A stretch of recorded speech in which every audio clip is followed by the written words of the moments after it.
Hey guys, it's Bobby Legs, and welcome to another episode of Bobby Legs Loves Watches. And today I want to talk about the Black Bay 58, the old original model, not really that old, but the OG, and the new release that came out in July of this year.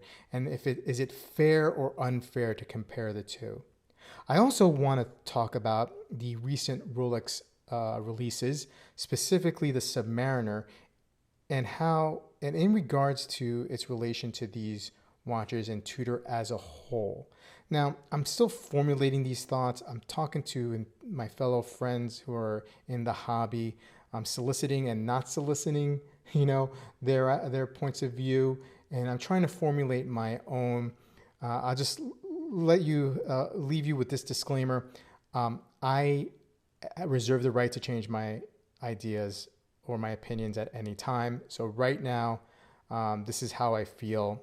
It could change tomorrow or a week from now, but this is how I feel. So I'm going to go with it. So hopefully it doesn't come off as a blabbering mess, and I hope you guys can stick with it. I won't make it too long. So the original Black Bay 58, I got it almost a year ago. I loved it. I waited for about 6 months to get it. This watch, I knew I was going to love it when I ordered it, and it didn't disappoint. It's my favorite watch in my collection. I love the matte black dial. I love the sizing. I love the gilt hands and hour markers. It gives me a warm feeling every time I look at it. It's chocolatey. It's like I just want to eat it. I just love this watch, and it's a great daily wear. Very happy. I can't tell you or explain how happy I am. I mean, I'm doing the best I can, but you guys get the idea, right? We've all fell in love with a watch. The honeymoon is still going, and it's almost a year later. So, for the last year and a half or so, people have been clamoring for a new Black Bay release because Black Bay 58 release, because this was so popular, a different colorway potentially, maybe a GMT version, etc. And so they didn't deliver on that last year, but they delivered it on this year. And I found out about this uh, upcoming release in mid-June, and then in July when it came out, I reached out to my dealer, and a few weeks later, he was able to procure the watch for me, and I've been very, very happy since. Now, this watch has received a lot of love and hate. There's so much divisiveness when it comes to watch releases. I've noticed recently, right?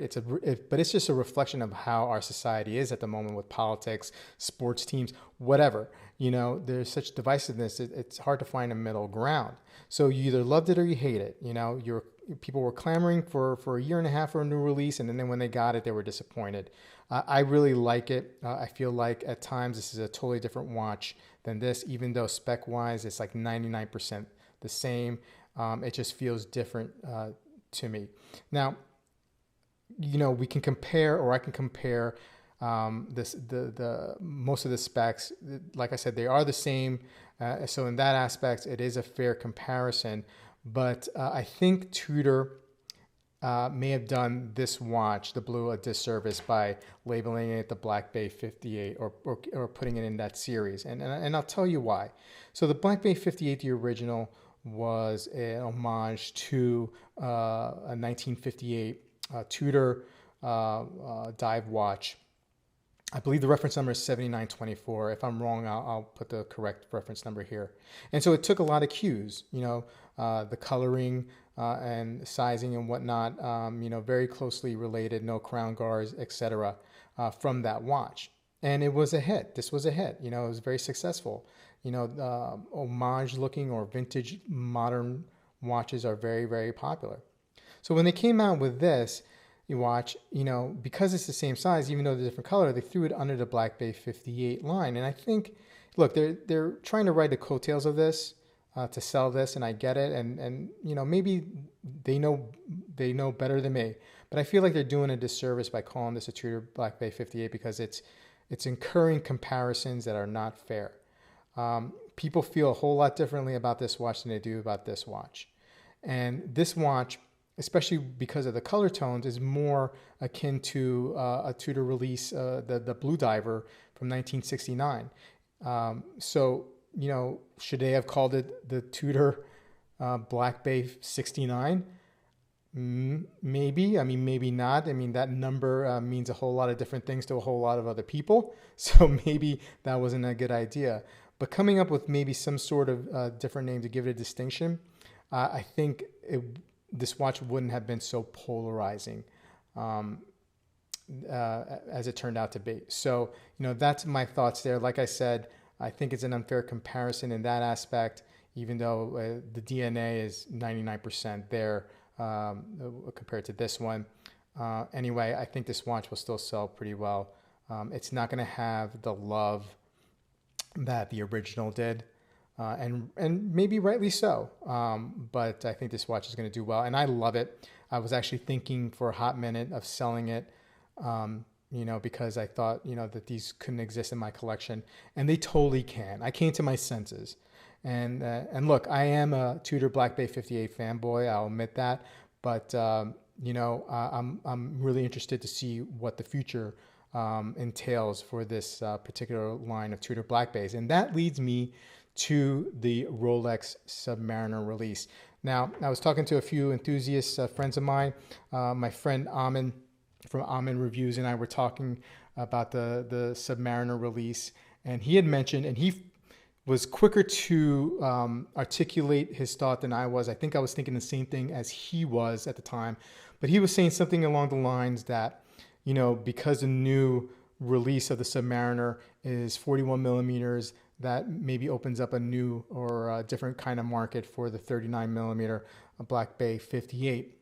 Now, after a few days after, we're coming to realize that even though nobody that I know has the new Rolex Submariner that can verify it, but that the 41, because yes, it is a 1 millimeter bigger than the original or the previous version of the Submariner.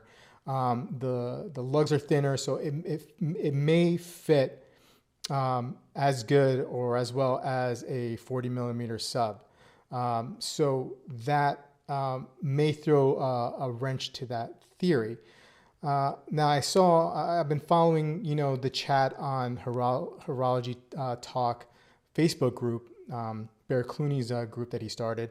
Somebody had made a good point that it seems now though, especially with the blueberry or the new Rolex white gold with the blue Submariner with the blue bezel and the black dial, that costs around 30 grand or maybe a little bit more, that maybe Rolex and Tudor is aligning or becoming more aligned with their releases, because they released this blue version of the Black Bay 58 in July, and then they come now with this white gold version of the Submariner with the blue bezel. And so perhaps maybe, hey, you have this one option, this out of the world, pricey option, if you like that look. But look, if you don't like that look, in our watch family, we have something that may work for you at a significantly less price and similar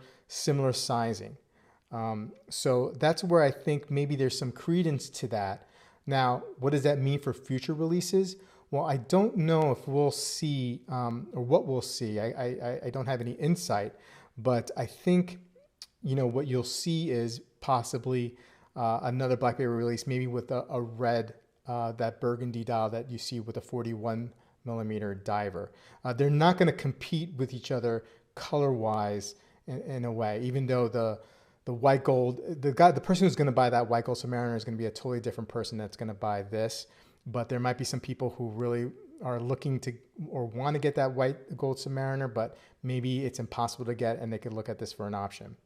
You have that Kermit that got released, and then you have the Harrods 41 millimeter version of the Tudor Black Bay 58 in green. So you have some options if you can't afford or obtain the Rolex version of the watch. So, like I said, guys, I'm still working through the ideas in my head. I think there's some credence to Tudor and Rolex finally, getting more closely aligned with their releases. I'm just scratching the surface on this topic. Please, guys, put in some comments below. Let me know what you guys think. Do you think Rolex and Tudor are aligning? Do you think comparing the two releases of the Black Bay 58 is a fair comparison? Am I off base? Am I crazy? Help bring it in for me. You know what I mean? So please put a comment below, and I'll talk to you guys or see you guys soon in my next video. Thanks.